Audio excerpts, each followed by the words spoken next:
Light reaction के बारे में पढ़ रहे थे कि पिगमेंट्स कैसे अरेंज्ड होंगे, इन सब के बारे में हम पढ़ाई कर रहे थे। हमने पढ़ा था क्या कि पिगमेंट्स के कलर कैसे होते हैं, कैसे हम ग्राफ की मदद से पता कर सकते हैं कि कौन सा मेन पिगमेंट है, कौन सा एक्सेसरी पिगमेंट है। हमने ये भी देखा था कि जो पिगमेंट्स होते हैं वो कैसे अरेंज होते हैं। तो हमेशा क्या है, थाइलेकॉइड मेम्ब्रेन में जो है पिगमेंट्स अरेंज होते हैं। ऑलवेज जब भी आंसर आए, yes hello good afternoon everybody, जब भी आंसर आ जाए तो पिगमेंट जो है वो आपका अरेंज होते हैं। आंसर आपको देना पड़े, क्वेश्चन आ जाए और आंसर देना पड़े तो कहना कि थाइलेकॉइड मेम्ब्रेन में पिगमेंट्स होते हैं। कैसे अरेंज होते, देखिए ध्यान से, मैंने तो समझा दिया था कि PS1 और PS2 क्या होता है, पिगमेंट्स की अरेंजमेंट समझ में आ गई थी। तो सारे जो पिगमेंट्स का समूह है, इन पिगमेंट्स को हम लोग कहते हैं लाइट हार्वेस्टिंग कॉम्प्लेक्स या लाइट हार्वेस्टिंग सिस्टम। कॉम्प्लेक्स इसलिए कहते हैं कि यहाँ पे मेनी डिफरेंट पिगमेंट्स होते हैं, बहुत अलग अलग तरह के पिगमेंट्स होते हैं। और वो हार्वेस्ट का मतलब होता है जैसे अनाजों की हार्वेस्टिंग होती है, कटाई होती है, तो क्यों होते हैं, उस अनाज को फायदेमंद रूप में बदलने के लिए कि खेत से तो हर जगह नहीं पहुंचेगा, तो उसकी आप कटाई करोगे, हार्वेस्ट करोगे, तभी तो हर इंसान तक वो अनाज पहुंचेगा। तो इस वजह से है क्या कि यहाँ पे भी हार्वेस्ट का वही मतलब है, फायदेमंद मतलब है कि जो लाइट आ रहा है उसको आप यूजफुल चीज में चेंज कर रहे हैं, डिफरेंट पिगमेंट्स। तो बहुत सारे डिफरेंट पिगमेंट्स इन्वॉल्व हैं, तो इसलिए कॉम्प्लेक्स शब्द यूज किया गया। एक जैसा पिगमेंट होता तो हम कहते हैं सिंपल, लेकिन यहाँ है क्लोरोफिल ए था, कैरोटीनॉइड्स था, क्लोरोफिल बी था, एंड ये ज़ैंथोफिल्स वगैरह था। सेंटर में हमने देखा था क्लोरोफिल ए था, चारों तरफ से इनसर्कल किए हुए एक्सेसरी पिगमेंट्स था। तो ये सारे चीज थे, जिस वजह से एक टाइप का कुछ नहीं है, अलग अलग टाइप का है, तो इसलिए उसे हम कहते हैं कॉम्प्लेक्स सिस्टम। सिस्टम इसलिए कहे क्योंकि ऑल पिगमेंट्स कोऑर्डिनेशन में काम कर रहा है मिलजुल के, इसलिए शब्द जो है वो यूज किया जाता है सिस्टम। तो कॉम्प्लेक्स इसलिए क्योंकि बहुत सारे अलग अलग पिगमेंट्स है, सिस्टम इसलिए क्योंकि सब कोऑर्डिनेटेड वे में काम करते हैं, लाइट हार्वेस्टिंग इसलिए क्योंकि they make use of light, जो लाइट इनके ऊपर पड़ रहा है उसका सही इस्तेमाल करते हैं, इसलिए नाम पड़ा लाइट हार्वेस्टिंग। लाइट को हार्वेस्ट करते हैं, लाइट को सही मायने में यूज करते हैं। अब देखो जो PS1 होता है, PS1 ये है आपका outer surface of thylakoid membrane. Thylakoid membrane के बाहरी है, तो मेम्ब्रेन पे जैसे आपका क्या है कि थोड़ा बाहर एक्सपोज होगा तब ना लाइट को कैप्चर कर पाएगा, तो मेम्ब्रेन पे ही रहेगा, अंदर ल्यूमेन में नहीं रहेगा। लेकिन मेम्ब्रेन के ऊपर से एक्सपोज करता हुआ रहेगा PS1, और मेम्ब्रेन के inner surface of thylakoid membrane में होगा, तो ये है PS2। मतलब ये मेम्ब्रेन है, इसके ये मेम्ब्रेन है, तो अंदर साइड से आपका निकला हुआ होगा PS2 और बाहरी सतह पे होगा PS1, लेकिन होगा थाइलेकॉइड ही मेम्ब्रेन के नजदीक में होगा। दूसरी बात आप देखो क्या है कि इनको हम इन सब को मिला के, ये जो है इन सब को एंटीना भी कहा जाता है, दूसरा शब्द इनके लिए एंटीना भी यूज किया जाता है, because as they are exposed like antenna to capture light. जैसे हमारे टेलीविजन वगैरह का एंटीना होता है ना, हम अपने घर से थोड़ा बाहर की तरफ निकाल के रखते हैं सो दैट सिग्नल को वो कैप्चर कर सके, तो वैसे ये थोड़ा एक्सपोज रहते हैं। एक्सपोज रहने के लिए कहाँ रहते हैं, मेम्ब्रेन पे। तो मेम्ब्रेन पे रहते हैं, चाहे अंदर साइड से या बाहर साइड से, लेकिन मेम्ब्रेन पे ही रहते हैं, थोड़ा बाहर एक्सपोज रहते हैं ताकि वो कैप्चर कर सके, इसलिए एंटीना। अलग अलग पिगमेंट्स है तो कॉम्प्लेक्स, सब कोऑर्डिनेटेड है इसलिए सिस्टम, और सिंस सब लाइट का सही इस्तेमाल करते हैं तो हम कहते हैं लाइट हार्वेस्टिंग। एंटीना क्योंकि बाहर एक्सपोज्ड है, तो ऐसे करके जब आपका इस तरीके से आप थाइलेकॉइड वाला पार्ट बनाएंगे इस तरीके से, और ये आपका स्ट्रोमा लैमेला है, देन अगेन आप थाइलेकॉइड के pack of coin like structures को बनाएंगे, ड्रॉ करेंगे।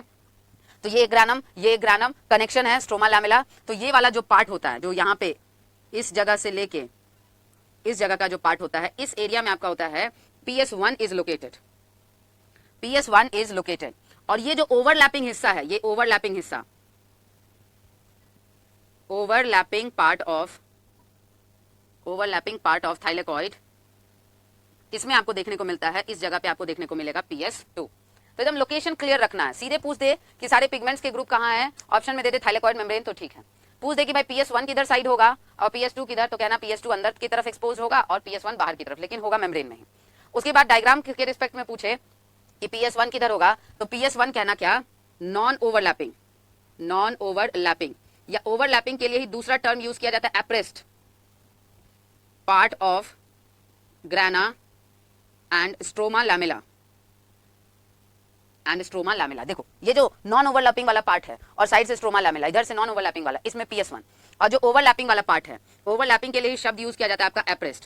तो ये जो एक दूसरे के ऊपर कॉमन वाला जो पार्ट आता है, इसमें लोकेटेड है PS2। इसके लोकेशन में आपको किसी तरह की परेशानी होगी, बताइए नाम में कि कॉम्प्लेक्स सिस्टम क्यों कहे, लाइट हार्वेस्टिंग क्यों कहे, एंटीना क्यों कहे, एंड PS1 का लोकेशन, PS2 का लोकेशन, डायग्राम वाइज में, या मेम्ब्रेन है कि ल्यूमेन है, इस रिस्पेक्ट में आपको कोई परेशानी है तो बताइए। किसी भी तरीके के परेशानी समझने में क्वेश्चन में कोई एक पार्ट रहेगा, क्वेश्चन में ऐसा नहीं है कि वो मेम्ब्रेन भी दे देगा, वो आउटर इनर दे देगा, फिर उसके बाद तरीके से पूछेगा। अगर वो सिंपली मेम्ब्रेन पे फोकस करना चाह रहा है तो दे देगा स्ट्रोमा एक ऑप्शन, एक दे देगा थाइलेकोइड ल्यूमेन, एक दे देगा थाइलेकोइड मेम्ब्रेन, आंसर हो जाएगा थाइलेकोइड मेम्ब्रेन।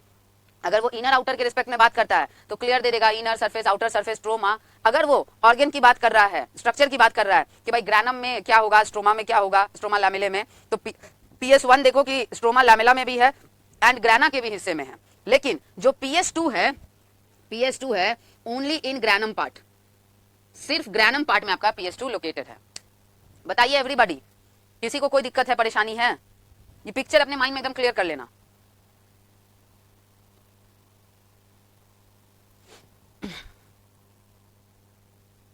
चलिए, तो पिगमेंट्स का हमने अरेंजमेंट समझ लिया, पिगमेंट्स के हमने कलर समझ लिए, पिगमेंट का हमने मेन एंड एक्सेसरी वाला पार्ट देख लिया, पिगमेंट का हमने ग्राफिकल रिप्रेजेंटेशन देख लिया, हमने इटियोलेशन एंड क्लोरोसिस का मतलब समझा, फोटो ऑक्सीडेशन का मतलब समझा, हमने साइक्लिक नॉन साइक्लिक ड्रॉ किया था। अब उस साइक्लिक नॉन साइक्लिक को एक्सप्लेन करने की बारी आ गई, केमी ऑस्मोटिक हाइपोथेसिस, जो इस चैप्टर की सबसे इंपॉर्टेंट जान है। इस पार्ट को आप समझ जाइए, इस चैप्टर में फिर कुछ बचता नहीं है, हम ना भी पढ़ाएं तो आप सब समझ जाएंगे। बस जो केमी ऑस्मोटिक वाला पार्ट है वही आपका मोस्ट इंपॉर्टेंट है, केमी ऑस्मोटिक हाइपोथेसिस। पहले इसको खत्म कर लेते हैं, फिर हम लोग होमवर्क का भी डिस्कशन कर लेंगे। आप सभी लोगों ने होमवर्क कंप्लीट किया था ना, 4 क्वेश्चंस, जितने बने ना बने वो सारी बातें देखिए ध्यान से। बनाना क्या है कि photosynthesis needs very high amount of ATP and NADPH2। इसको बहुत ज्यादा ATP NADPH2 चाहिए, जो कि अकेला रेस्पिरेशन से सेटिस्फाई नहीं होगा, which can't be satisfied by respiration alone। Respiration अकेला से इसके इतने हैवी ATP वगैरह का डिमांड पूरा नहीं होगा। तो इसका मतलब है कि ग्लूकोज बनाना है तो उसके लिए इसको आत्मनिर्भर बनना पड़ेगा, अपने लिए ATP खुद बना के रखना पड़ेगा, NADPH2 खुद बना के रखना होगा, नहीं तो फिर सिंथेसिस कर पाना मुश्किल है। तो वही सेम लॉजिक है यहाँ पे कि देखिए ये एक थाइलेकॉइड, ये हम एक डायग्राम बनाए हैं थाइलेकॉइड का, अंदर का जो स्पेस है वो है ल्यूमेन, बाहर का जो हिस्सा है ये है आपका स्ट्रोमा। यहाँ भी वही फंडा जो हमने ETS में पढ़ा था, यहाँ पे भी क्या है कि मेम्ब्रेन्स पे जगह जगह रखे हुए एंजाइम है जिसे हम ATP सिंथेटेज कहते हैं। ये F0 पार्ट था और ये F1। यहाँ बगल में आप देखोगे बुक में C लगा हुआ है, CF0 CF1। तो यहाँ पे क्या है, C का मतलब हो गया क्लोरोप्लास्ट, मतलब ये क्लोरोप्लास्ट से एसोसिएटेड है वही एंजाइम, कुछ अलग नहीं है। इसकी भी वही सेम डिमांड, ये भी वही है, इसकी भी क्या है, same demand as studied in ETS। जो हमने ETS में पढ़ा था वही सेम डिमांड है। किसने कहा कि ये वही बच्चा है कि हम पढ़ाई करके टॉप कर जाएंगे, लेकिन बीच बीच में थोड़ा सा डांट फटकार, पापा मम्मी का थोड़ा सा 2-4 बार डांट फटकार लगेगा तो बढ़िया से पढ़ लेंगे। ये वही कहता है ना, हमको स्टिमुलस चाहिए। आप आयंस को ऐसे मूव कराते रहेंगे तो हमारे एक्टिव साइड को समझ आते रहेगा कि कुछ तो मूवमेंट काम हो रहा है, इसका मतलब हमको भी काम करना है। होता है ना देखा देखी काम करना, कि भाई हम पढ़ नहीं रहे लेकिन साथ में भाई बहन पढ़ने बैठा तो शर्म से ही हम लोग भी किताब लेके बैठ जाते कि नहीं भाई वो पढ़ रहा है तो हम भी पढ़ लेते हैं। तो सेम वही देखा देखी कि भाई आयंस मूव कर रहा है तो मूवमेंट वो काम कर रहा है तो हमको भी काम करना चाहिए। तो इसको स्टिमुलस चाहिए और दूसरा चाहिए एनर्जी। तो अब स्टिमुलस चाहिए, एनर्जी चाहिए, तो उसके लिए क्या है कि अब देखो कि एनर्जी चाहिए, तो एनर्जी के लिए कहा क्या, यहाँ पे इस जगह पे यहाँ पे कहा कि 2H+ को मूव करा देते हैं, H+ को मूव करा देते हैं, ठीक है, N लिख देते हैं कि जितना चाहिए। अगर आपको 1 ATP चाहिए तो 2H+ लेना, अगर आपको जो है 10 चाहिए तो 20 ले लेना, अगर आपको 100 चाहिए तो 200H+ मूव कराओ। तो NH+ मूव कराइए और ऐसा करो कि NH+ जो है मूव कराओ from high to low concentration. Same वही ETS है, हम बस रिवीजन उसका भी फिर देखो दोबारा रिवीजन करा रहे हैं, दोबारा नहीं तिबारा, एक बार तो पढ़े थे 11th में, एक बार रिवीजन करा रहे ETS में, अब ये हम तीसरी बार कह रहे हैं। हाई से लो पहुंचेगा तो इसके पास क्या होगी, काइनेटिक एनर्जी, और यही काइनेटिक एनर्जी आपका ये कैसे काम करेगा, as a source of energy for ATP synthesis. ATP synthesis के लिए क्या करना पड़ेगा, ADP प्लस इनऑर्गेनिक फॉस्फेट के बीच में बॉन्ड बनाना पड़ेगा। तो उसके लिए जो एनर्जी चाहिए बॉन्ड एनर्जी बनाने के लिए, तो वो एनर्जी आपका कहां से आएगा कि अगर इधर से इधर मूव करे, माने कि इधर से इधर H+ मूव करे NH+, तो आपका क्या होगा, हाई से लो की तरफ जब मूव करेगा, पहाड़ की ऊंचाई से नीचे जाते हैं तो हमारा पोटेंशियल एनर्जी ही हमारा काइनेटिक एनर्जी बन जाता है, और वो काइनेटिक एनर्जी लॉस होता है तो उस लॉस को कोई दूसरा पकड़ के ATP बना लेगा, वही सेम फंडा। अब यहां देखिए कि ल्यूमेन में ध्यान से देखना, सब वही लॉजिक है। ल्यूमेन में वॉल्यूम क्या है आपका, कम है, स्ट्रोमा में वॉल्यूम क्या है, ज्यादा। मोलैरिटी की फॉर्मूला पढ़े थे, number of moles by volume of solution in litre, तो यहाँ मोलैरिटी ऑफ H+ ऑब्वियसली क्या हो जाएगा, ज्यादा, और यहाँ पे H+ की मोलैरिटी या कंसंट्रेशन क्या हो जाएगी, कम। तो यहाँ पे आपका कहा कि चलो ऑलरेडी H+ हाई है तो यहाँ हाई से लो की तरफ मूव करा दो, तो direct H+ don't leak from lumen to stroma, lumen to stroma direct leak नहीं करेगा, कहेगा कि नहीं भाई स्ट्रोमा से यहाँ सब कुछ बैलेंस्ड है, वही फंडा है, वही सेम लॉजिक है कि सब कुछ बैलेंस्ड है, हम यहाँ से निकलना शुरू करेंगे तो कुछ टाइम ही तक बस निकलेंगे, उसके बाद निकलना बंद हो जाएगा, और निकल जाएंगे तो बड़ी लंबी समय तक बाहर ज्यादा पॉजिटिव चार्ज, अंदर ज्यादा नेगेटिव चार्ज, चार्ज का जब डिफरेंस होता है तो करंट फ्लो करने लगता है, और करंट फ्लो करेगा मेम्ब्रेन पे तो ये मेम्ब्रेन इन्फ्लामेट कर जाएंगे, जल जाएंगे, तो इसलिए आपका ऐसा नहीं होता है। तब क्या किया जाए, तो कहा वही काम कीजिए ना, आप जो है ऐसा कीजिए कि ये एक बार फिर से हम ड्रॉ करते हैं कि यहाँ पे ऐसे एंजाइम है, तो ऐसा करो कि इधर से इधर ला दो H+, और फिर यही H+ इधर से इधर मूव कर जाएगा कि NH+ ले आया, वही NH+ मूव करेगा, तो एक बस टेम्पररी डिस्टर्बेंस होगा, वो डिस्टर्बेंस इफेक्ट जैसे दिखना ही शुरू होगा कि अपना बैलेंस हो जाएगा। तो भाई ये हिस्से का जो ट्रांसपोर्ट है, ये ट्रांसपोर्ट तो हो जाएगा एक्टिव, देखो स्ट्रोमा साइड लो कंसंट्रेशन है, तो लो से हाई क्या है, एक्टिव, और ये हिस्से का क्या है आपका पैसिव मूवमेंट हो जाएगा, तो इस हिस्से में तो टेंशन है नहीं, क्योंकि क्या है H+ आपका पोलर है, अब पोलर के लिए आपका यहाँ पे चैनल भी मौजूद है, चैनल कौन है F0, और प्लस है पैसिव है तो कोई एनर्जी चाहिए नहीं, लेकिन इसके लिए तो एनर्जी चाहिए, दिस नीड्स एनर्जी, अब इसके लिए एनर्जी चाहिए, तो ये कहां से लाए, वो एनर्जी तो मिल गया, वो एनर्जी कैसे मिला कि हाई से लो की तरफ आयंस को मूव कराएंगे ना, तो उसकी काइनेटिक एनर्जी को कन्वर्ट कर दिया जाएगा इसके बॉन्ड एनर्जी में। लेकिन क्या है कि यहाँ पे अब कहां से लाया जाए एनर्जी, तो एनर्जी लाने के लिए कहा क्या कि ऐसा करते दो उपाय देखते हैं, एक उपाय हो सकता है क्या आपका एटीपी, बॉडी का बिल्कुल नहीं, एटीपी बनाना ही, एटीपी यूज करोगे हम अलाउ नहीं करेंगे, तब कहा क्या कि ऐसा करते हैं कि वही ईटीएस वाला फंडा लगाते हैं कोलिजन, और इफ पॉसिबल देखते हैं लाइट, तो यहाँ कहा यस ये दोनों हो सकता है, कोलिजन वाला फंडा भी हो सकता है, लाइट भी हो सकता है, कोलिजन से भी आप प्रोटॉन को इधर से इधर जमा कर सकते हैं और लाइट से भी कर सकते हैं। तो यहाँ पे आपका माइटोकॉन्ड्रिया में सिर्फ एक तरीका था कोलिजन का, और यहाँ पे दो तरीके हो गए, कोलिजन का भी और लाइट का भी, इसलिए प्लांट क्या है बहुत ज्यादा गैस एक्सचेंज नहीं भी करता है, फिर भी अच्छा खासा एटीपी बना लेता है, क्योंकि नेचर ने इसको दो फायदे दिए हैं, लाइट को भी कैप्चर करने का और कोलिजन से भी, मतलब ऑक्सीडेटिव का भी ऑप्शन दे दिए हैं और फोटो का भी ऑप्शन दे दिए हैं। इसी चीज को हम लोग क्या है केमी ऑस्मोटिक हाइपोथेसिस में पढ़ेंगे। इतना फंडा समझ में आया जो ऑलरेडी ईटीएस में हम लोग पढ़े थे, जो ऑलरेडी हम लोग ईटीएस में पढ़े थे, इतना फंडा आपको समझ में आया कि नहीं आया?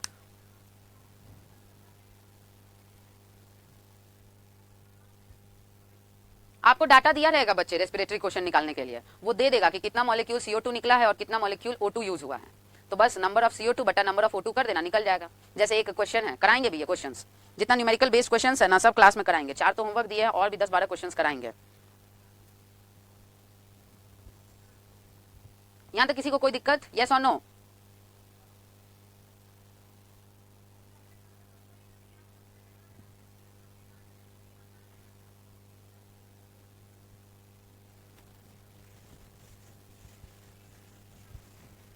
अब यही फंडा जो है हमें केमी ऑस्मोटिक हाइपोथेसिस में समझना है और फिर साइक्लिक नॉन साइक्लिक से उसका रिलेशन निकालना है।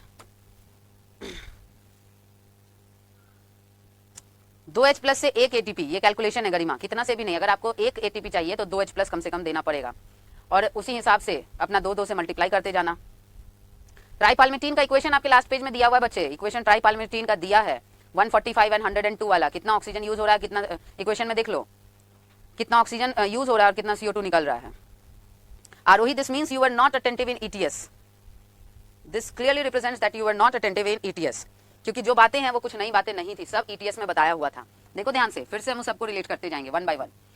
देखिए पहला काम क्या होता है कि देखो ये आपका थाइलेकॉइड है, हमको यहां करना क्या है कि ल्यूमेन के अंदर H+ रिच करना है, रिच करना है, इसका मतलब है कि इधर जितना आप H+ बढ़ा दोगे उतना ही ज्यादा निकलेगा, जितना ज्यादा निकलते जाएगा उतना ज्यादा एटीपी बनते जाएगा। तो रिच करने के जो मेथड्स हैं 3-4 तरह के मेथड्स हैं।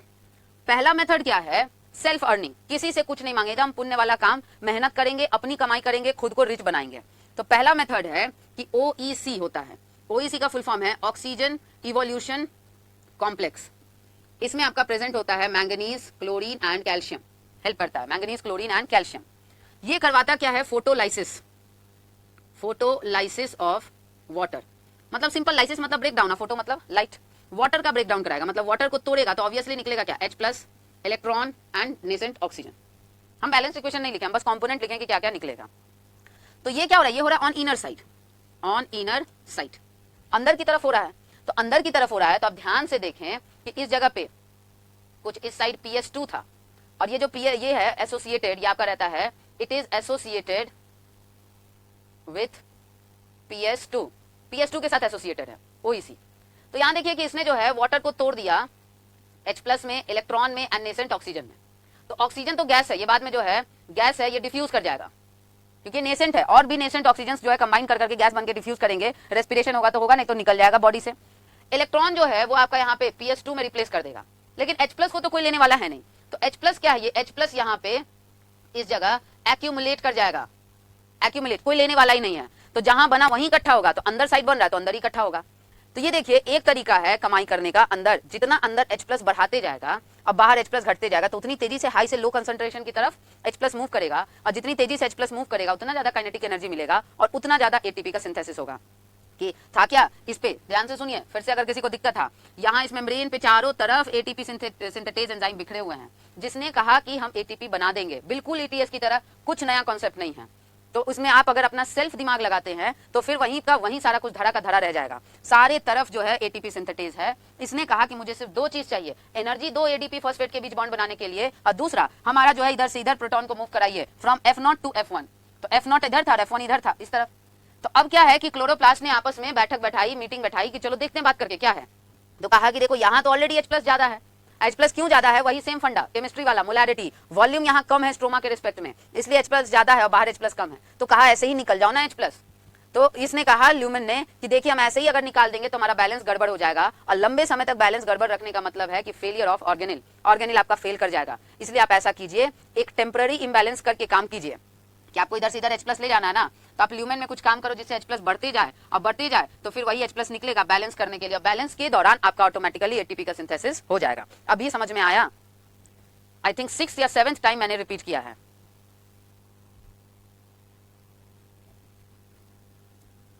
सेकेंड तरीका है रिच होने का। सेकेंड तरीका क्या होता है, ध्यान से समझिएगा कि इस जगह चारों तरफ आपका इलेक्ट्रॉन मूव कर रहा है, इलेक्ट्रॉन मूव्स ऑन मेम्ब्रेन, और मैंने कहा था कि जब भी इलेक्ट्रॉन मेम्ब्रेन पे मूव करता है उसको ETS कहते हैं। इसको भी खा पी के पचा दिए हो तो कह देना, क्योंकि पहले ही स्टार्ट करने से पहले ही हम ETS में केमियोस्मोटिक हाइपोथेसिस, प्रोटॉन ग्रेडियंट सब में फर्क बताए थे। पचा दिए इसका मतलब रिवीजन नहीं कर रहे हैं तो कोई नहीं बचा सकता, सीधी बात है।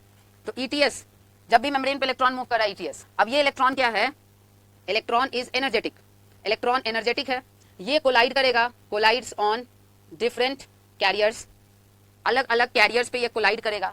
जितनी दफा कोलिजन होगा energy is released, energy is released due to collision, collision से एनर्जी रिलीज होते जाएगा, और यही energy is used by proton pump to pump proton from stroma to lumen. यही एनर्जी, इस पे कोलिजन होते जाएगा और होते जाएगा, तो बाहर था लो कंसंट्रेशन, अंदर था हाई, और हाई करना है, टेम्पररी डिस्टर्ब करना है, तो उधर से लो से हाई की तरफ खींचने के लिए प्रोटॉन पंप को काम करना पड़ेगा। अब प्रोटॉन पंप को काम करना पड़ेगा मतलब एनर्जी चाहिए, तो कैसे मिलेगा, ये एनर्जेटिक इलेक्ट्रॉन जब मूव करता है ना तो उसी की वजह से आपका एनर्जी मिलेगा। अब कैसे एनर्जेटिक होता है ध्यान दो, इसलिए पहले डायग्राम बना दिए थे।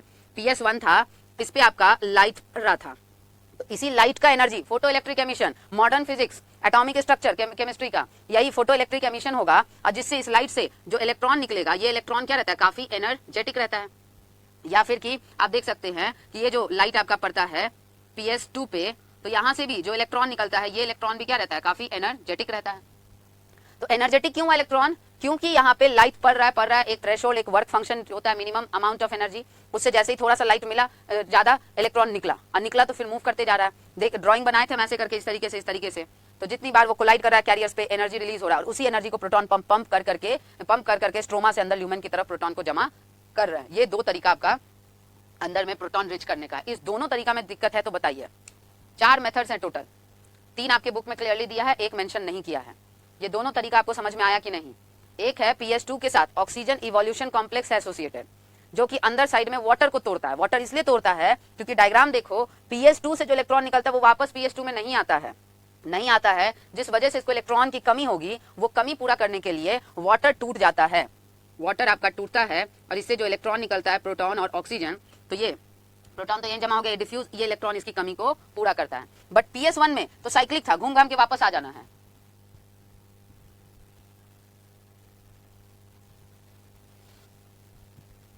PS1 में तो साइक्लिक था, कोई सा भी देखो निकला और घूम के वापस आ गया तो इसको कमी नहीं होगी, इसलिए इसके साथ वाटर स्प्लिटिंग जुड़ा नहीं होता है। बट इसमें जो इलेक्ट्रॉन निकलता है वो PS1 के पास जाता है, वो आगे चला जाता है, लेकिन वापस PS2 के पास नहीं आता है, तो इसलिए इसको इलेक्ट्रॉन की कमी होगी, जिस वजह से वाटर को स्प्लिट करना पड़ेगा ताकि इसकी कमी को वो पूरा कर सके, वरना सारा इलेक्ट्रॉन यहाँ से खाली हो जाएगा और स्ट्रक्चर अनस्टेबल हो जाएगा।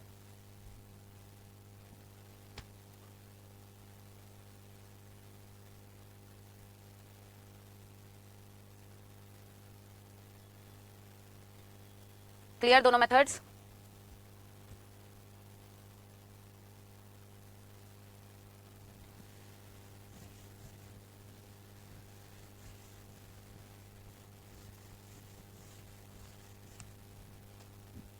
अब आपका तीसरा मेथड आया। तीसरा मेथड में होता क्या है, ध्यान से समझना, बड़े ध्यान से इसको समझिएगा, बहुत ध्यान से। आप एनसीईआरटी है, एनसीईआरटी खोलो, केमी-ऑस्मोटिक हाइपोथेसिस, और उसका पॉइंट नंबर 2 खोलिए केमी-ऑस्मोटिक हाइपोथेसिस का। यहां होता क्या है कि कुछ इधर साइड में आपका PS2 दिखाया है, इसके साथ एसोसिएटेड ऑक्सीजन इवोल्यूशन कॉम्प्लेक्स। यहां से जो इलेक्ट्रॉन निकलता है, ये इलेक्ट्रॉन है जाता है फेओफाइटिन के पास।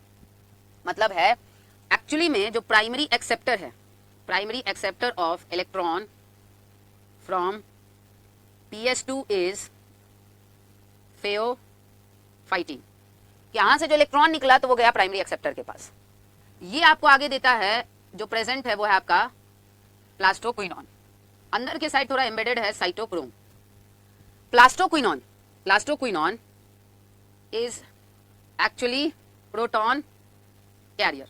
ये एक्चुअली में प्रोटॉन के प्रति एफिनिटी रखता है, प्लस क्या है, इट इज मोबाइल कैरियर, ये आपका मोबाइल कैरियर है।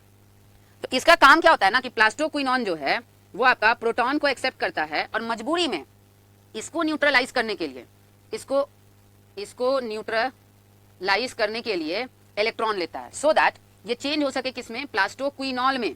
अब क्विनॉल समझाना पड़े ये सही नहीं होगा, आपने पढ़ा होगा क्विनॉन रिंग, इधर भी और डबल बॉन्ड ओ, इधर भी डबल बॉन्ड ओ, तो क्विनॉन में ऑन है और ये प्रोटॉन इलेक्ट्रॉन लेकर रिड्यूस हो जाता है ऑल में, क्विनॉल बन जाता है, तो प्लास्टोक्विनॉन रिड्यूस हो गया प्लास्टोक्विनॉल में। तो एक्चुअली प्लास्टोक्विनॉन क्या है, प्रोटॉन कैरियर और मोबाइल कैरियर है। तो प्लास्टोक्विनॉन थोड़ा बाहर साइड है तो इसको आसानी होती है, स्ट्रोमा से ले लेता है प्रोटॉन, अब पीछे से इसके पास जाता है क्या, इलेक्ट्रॉन, तो 2 प्रोटॉन बाहर से ये ले लिया, इधर से पहुंचा क्या इसके पास 2 इलेक्ट्रॉन, तो 2 इलेक्ट्रॉन पहुंच रहा है और ओईसी है जिसने क्या कर दिया, वाटर को तोड़ के निकाला है जो electron, proton and nascent oxygen, तो ये इलेक्ट्रॉन इससे निकले हुए इलेक्ट्रॉन की कमी को पूरा करता है।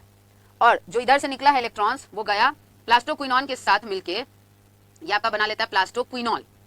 लेकिन इलेक्ट्रॉन इतना एनर्जेटिक है ना, अगर वो उसकी energy level, potential energy down हो जाती तो वो क्या होता, यहीं पे रह जाता, इलेक्ट्रॉन अब इसके आगे नहीं बढ़ता। लेकिन इलेक्ट्रॉन तो है एनर्जेटिक, यहां से क्या हुआ कि पहुंचा इलेक्ट्रॉन इसके पास, यहां जो है आपका एनर्जेटिक इलेक्ट्रॉन पहुंचा साइटोक्रोम के पास, काफी एनर्जेटिक था। तो अब ये तो इसके पास तो सिर्फ प्रोटॉन बचा, ये कहा कि नहीं हमको चार्ज नहीं रहना, हम अपने चार्ज को ही तो न्यूट्रलाइज करने के लिए इलेक्ट्रॉन लिए थे। तुम जो है इसको बोलेगा कि भाई साइटोक्रोम आप मेरा प्रोटॉन भी प्लीज ले लीजिए, हम वापस अपने आप को चेंज कर लेंगे किसमें, प्लास्टोक्विनॉन में, हम वापस से न्यूट्रलाइज हो जाएंगे। लेकिन साइटोक्रोम इलेक्ट्रॉन तो ले लेता है बट प्रोटॉन को रिपेल कर देता है, और रिपेल करता है तो किस तरफ आ जाता है, टुवर्ड्स ल्यूमेन, क्योंकि साइटोक्रोम का जो फेस है वो थोड़ा ल्यूमेन की तरफ है, तो इसको भेजा दोनों, तो इलेक्ट्रॉन कैप्चर किया, प्रोटॉन को धक्का देके हटा दिया, तो प्रोटॉन कहाँ एक्यूमुलेट हो रहा है, ल्यूमेन में, तो ये रिपेल कर दिया यहाँ, जिस वजह से प्रोटॉन एक्यूमुलेट्स इन ल्यूमेन, प्रोटॉन आपका ल्यूमेन में एक्यूमुलेट हो गया। तो तीसरा तरीका रिच करने का कि इनडायरेक्टली बेचारे स्ट्रोमा के साथ धोखा हो गया, उसको तो लगा कि हम तो भाई प्लास्टोक्विनॉन को दिया है प्रोटॉन, लेकिन उसने जो है अल्टीमेटली कहां पहुंचा दिया, ल्यूमेन में, इनडायरेक्टली हड़प लिया स्ट्रोमा का। तो अमीर बनने के एक पुण्य वाले तरीका है, एक थोड़ा पाप वाला और एक ज्यादा पाप वाला। पुण्य वाला था कि खुद से कमाओ, ऑक्सीजन इवोल्यूशन कॉम्प्लेक्स की मदद से प्रोटॉन की मात्रा अंदर खुद से बढ़ाइए। जो ये आपका थोड़ा सा पाप वाला तरीका था कि डायरेक्टली भाई सामने सामने हड़प लो, कि कोलिजन वाला कॉन्सेप्ट, कि हम तुमको कह के तुम्हारा जो है प्रोटॉन को ले रहे हैं, कि हमने जो है अपने एनर्जेटिक इलेक्ट्रॉन को कोलाइड किया और सामने सामने जो है हम आपसे प्रोटॉन को एक्सेप्ट कर रहे हैं अपने प्रोटॉन पंप से। और तीसरा तरीका तो है यहाँ पे कि ये थोड़ा एक्स्ट्रा पाप वाला है, कि बेचारे स्ट्रोमा को गलत फहमी हो गया कि हम तो दे रहे प्लास्टोक्विनॉन को, लेकिन वो पहुंचा दे रहा धोखे से किसमें, ल्यूमेन में। तो यहाँ पे होता क्या है कि primary acceptor of electron, line को ध्यान से पढ़िएगा, कौन है, फेओफाइटिन। फेओफाइटिन जो है वो देता है तुम्हारा इलेक्ट्रॉन जिसको वो एक्चुअली प्रोटॉन कैरियर है। कौन है एक्चुअली प्रोटॉन कैरियर, उसके बगल में आप लिख लीजिए प्लास्टोक्विनॉन। और जब ये प्लास्टोक्विनॉन देता है, gives electron to electron career on inner side, तो इलेक्ट्रॉन कैरियर जो इनर साइड में है उसके लिए क्या कौन है, साइटोक्रोम। साइटोक्रोम की बात कर रहा है। इसी दौरान जब ये इलेक्ट्रॉन जो है उसको दे रहा होता है साइटोक्रोम को, then proton is released into lumen. अब उस सेकंड पॉइंट की लाइन को ध्यान से पढ़िए, तो कह रहा है कि as the electron moves through the carriers proton accumulates inside the lumen. तो समझ में आ गया कि हाँ भाई, जैसे जैसे इलेक्ट्रॉन मूव करेगा उससे प्रोटॉन अंदर जमा होगा। कैसे होगा? क्योंकि the primary acceptor of PS2 जब देता है gives electron to a compound जो कि आपका which is not an electron carrier, which is a proton carrier. तो कौन? प्लास्टोक्विनोन। और जब ये प्लास्टोक्विनोन देता है to electron carrier to located on inner side, कौन सा? साइटोक्रोम, उस दौरान proton is release inside the lumen. उस दौरान प्रोटॉन को अंदर रिलीज किया जाता है। और चौथा तरीका क्या है? चौथा तरीका कि यहाँ पे आपका इस साइड थोड़ा बाहर के साइड था PS1, इसके साथ एसोसिएटेड था फेरेडॉक्सिन, और यहाँ था आपका FNR। FNR का फुल फॉर्म है फेरेडॉक्सिन एसोसिएटेड NADP रिडक्टेज। ये भी थोड़ा ज्यादा ही पाप वाला तरीका है, ये भी धोखे से स्ट्रोमा का कम कर लेता है। इससे होता क्या है कि यहाँ से जो इलेक्ट्रॉन गया ना, तो यहाँ से आपका दो सेट्स, इधर साइड से PS2 से इलेक्ट्रॉन भेजा गया, तो एक सेट ये हो गया, एक सेट इसका खुद का, तो एक सेट इसको दिया गया और बाकी जो यहाँ पे मूव करता गया, तो बाकी जो इधर मूव किया और एक सेट इसको दिया, तो इलेक्ट्रॉन आया तुम्हारा इधर साइड से, ये इसको मिला, और स्ट्रोमा के तरफ से, स्ट्रोमा के साइड से वो आपका NADP डार्क रिएक्शन में जो यूज हुआ होगा ना, अब प्लस स्ट्रोमा का H+ को मिला के ये क्या बना देता है? NADPH2। तो यहाँ पे क्या है कि एक तरीका था कि हम मेहनत किए, अपना कमाए, रिच हो गए। दूसरा तरीका था कि नहीं भाई, जो रिच है उसके पैसे को हड़प लो। हड़पने का एक था कोलिजन के थ्रू और दूसरा था इसके थ्रू इनडायरेक्टली। और तीसरा था कि नहीं, हम हड़पेंगे नहीं, हम क्या करेंगे कि उसके पैसे को किसी थर्ड आदमी को दे देंगे, तो उसका पैसा धीरे धीरे कम होते जाएगा। उसके पास भी मान लो 5,000, मेरे पास भी 5,000, हम नहीं कमाए, हम उसका 2,000 निकाल के किसी तीसरे को दे दिया, वो 3,000 पे पहुंच गया, तो उसका अमाउंट मेरे से कम हो गया ना। तो यहाँ NADPH2 बनाने में दे दिया, तो जिस वजह से यहाँ स्ट्रोमा का H+ जो है वो घट गया, और ल्यूमेन का रिलेटिवली तुलनात्मक रूप में जो H+ है वो आपका क्या हो गया? बढ़ गया। तो चार तरीके से देख रहे हो, थाइलेकॉइड में H+ खूब जमा किया जा रहा है ताकि खूब सारा निकले, और खूब सारा निकले तो ATP की सिंथेसिस बहुत सारी हो। चारों तरीका आपको समझ में आ गया? बताइए, चारों तरीका समझ में आ गया? वो साइक्लिक नॉन साइक्लिक फोटोफॉस्फोराइलेशन का एक्सप्लेनेशन है आपका केमियोस्मोटिक हाइपोथेसिस।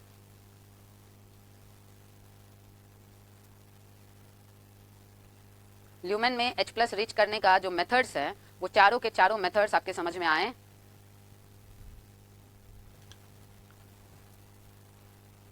देखो क्या था, साइक्लिक में सिर्फ PS1 था, जिस वजह से ओनली वन सेट मतलब ग्रुप ऑफ इलेक्ट्रॉन है, इस वजह से ATP सिंथेसिस ही होता है, बट नॉट NADPH2, क्योंकि कम से कम दो सेट होता है इलेक्ट्रॉन, तब ना एक को हम घुमाते रहते हैं और एक को दे देते हैं FNR को, क्योंकि रिड्यूसिंग एजेंट के लिए तो बहुत कुछ है सेल में, क्योंकि बहुत जगह से H+ निकाल के हम रिड्यूस कर सकते हैं, लेकिन ATP बनाने का तरीका कहाँ है? एक ही तरीका है, इलेक्ट्रॉन को मूव कराते रहोगे तब तक ATP बनता रहेगा।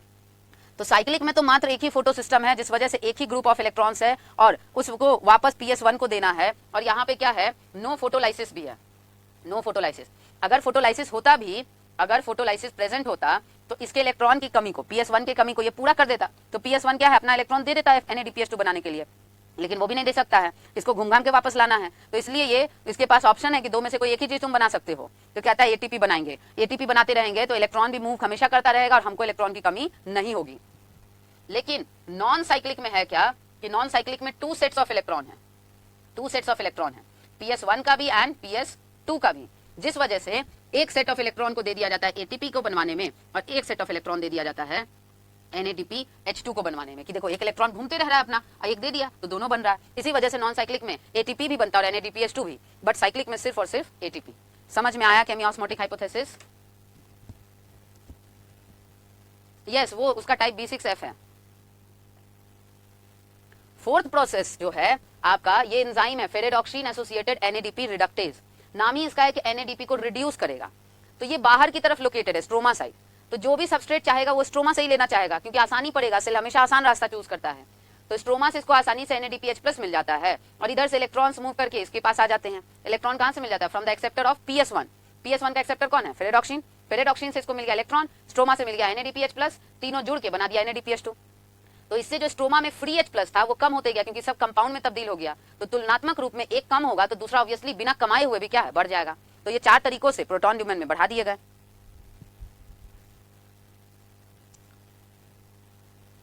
नहीं, वो बॉक्स बनाने के चक्कर में ऐसा हो गया, PS2 ज्यादा अंदर के साइड होता है, अब PS1 जो है वो मेम्ब्रेन के लगभग ऊपर साइड में रहता है, वो बॉक्सेस बनाने के चक्कर में हो जाता है। PS1 always towards outer side and PS2 always towards inner side. समझ में आई बात?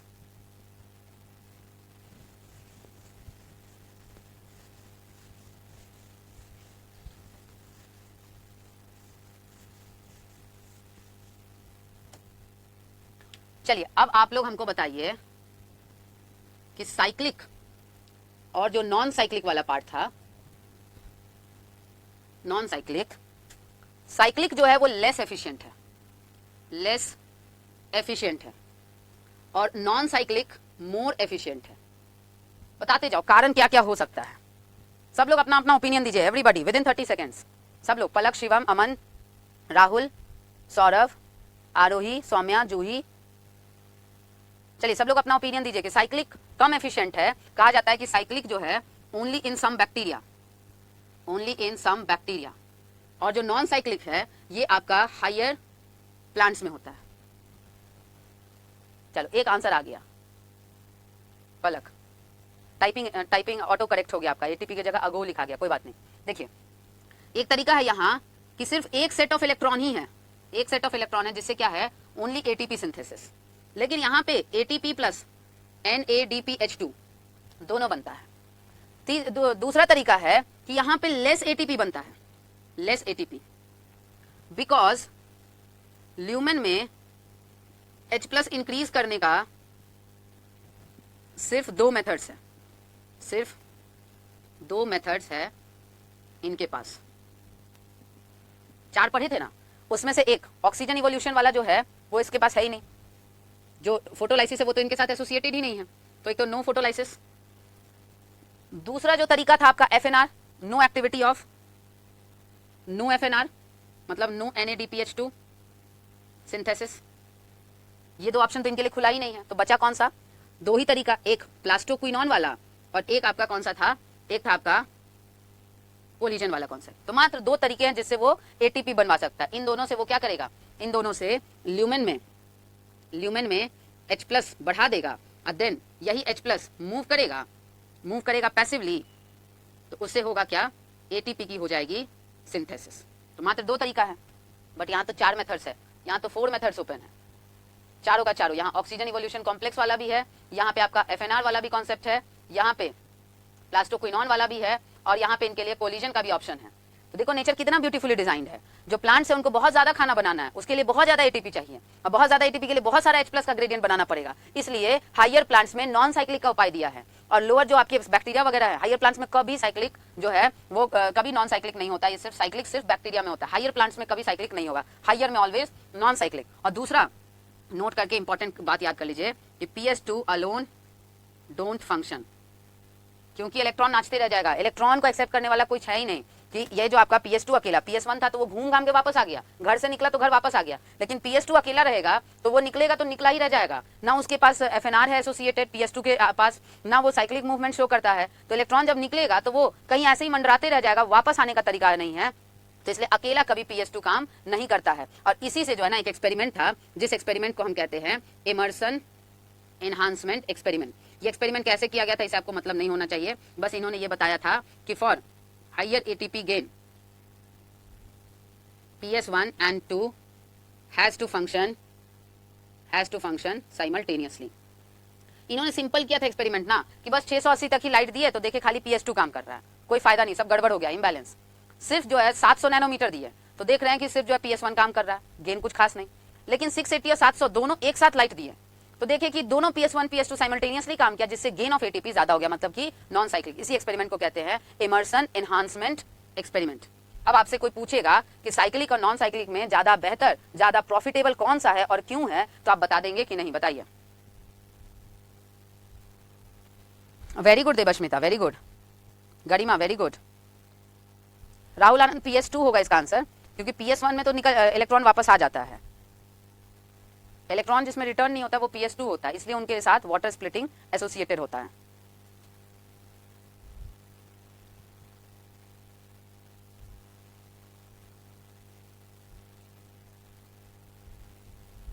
लाइट रिएक्शन वाला काम फिनिश हो गया। अब हम लोग फटाफट डार्क रिएक्शन खत्म करते हैं। सारे जितने जरूरत के एटीपी थे, जितने जरूरत के NADPH2 थे, सब कुछ बन गए। अब हमको बस फटाफट उनके हेल्प से ग्लूकोज की सिंथेसिस करवानी है और एटीपी का कैलकुलेशन देखना है कि ग्लूकोज बनाने में कितना एटीपी खर्च होगा, कितना NADPH2 खर्च होगा।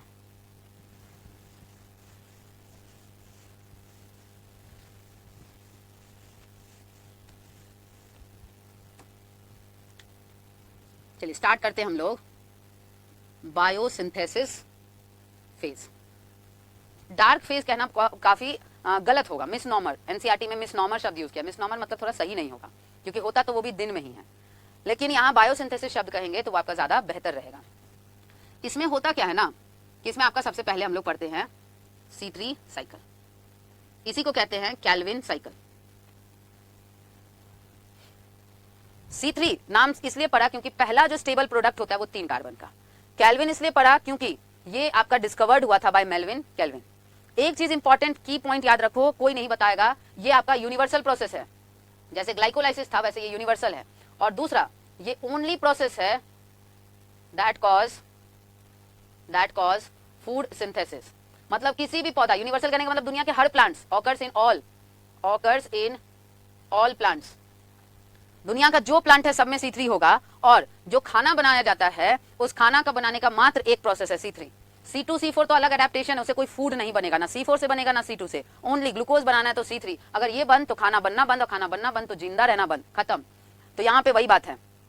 अब C3 साइकिल में देखो ध्यान से कि ये आपका जो पहला स्टेबल प्रोडक्ट है वो है 3 कार्बन का। और 3 कार्बन का जो कंपाउंड होता है ना वो होता है आपका फॉस्फोग्लिसरिक एसिड। तो 3 कार्बन का जो कंपाउंड है उसको बनाने के लिए एक कार्बन तो आता है CO2 से, ये तो तय है क्योंकि CO2 डार्क रिएक्शन में पार्टिसिपेट करेगा। तो एक कार्बन तो आएगा आपका CO2 से। तो अब एक कार्बन कहां से आए?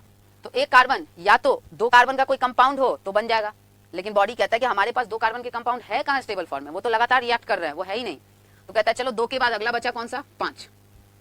5 जोड़ 1 6 कार्बन, तो यहाँ 3 ही हुआ। तो कार्बन को खाली बैलेंस करो, कैलकुलेशन आ जाएगा। यहाँ भी एजम्पशन है, जैसे रेस्पिरेशन में 38 लाने के लिए एजम्पशन था कि भाई रियलिटी में कभी नहीं 38 आप ला सकते हैं, यहाँ पे भी कुछ कैलकुलेट करने के लिए मान्यता है कि भाई एक ही साइकिल चल रहा है, इसका कोई प्रोडक्ट कहीं और नहीं यूज हो रहा है, और एक के बाद दूसरा बन रहा है, फिर उसका तीसरा बन रहा है, फिर चौथा बन रहा है, ऐसे करके तब बन रहा है, तब जाके आप कैलकुलेशन लाओगे, नहीं तो नहीं ला पाओगे।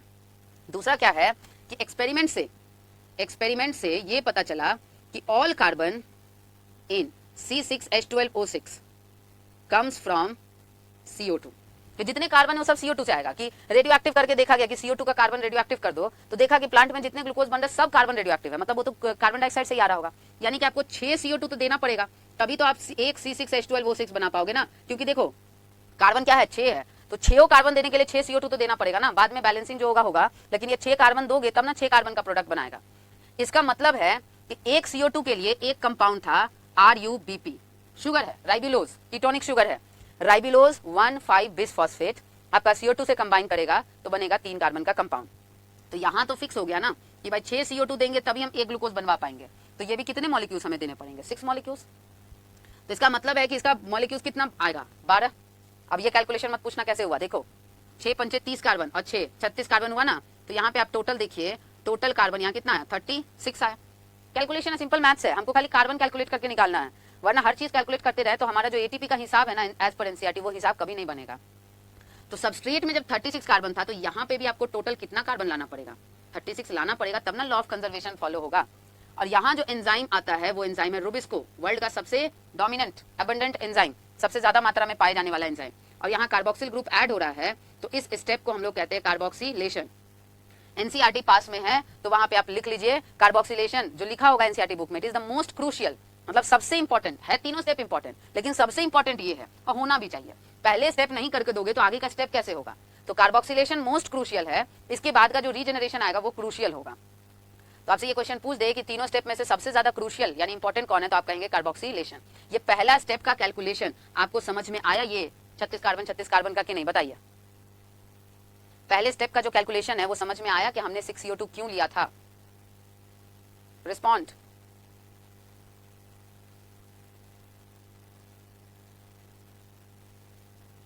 आ गया पहला स्टेप सभी को समझ में?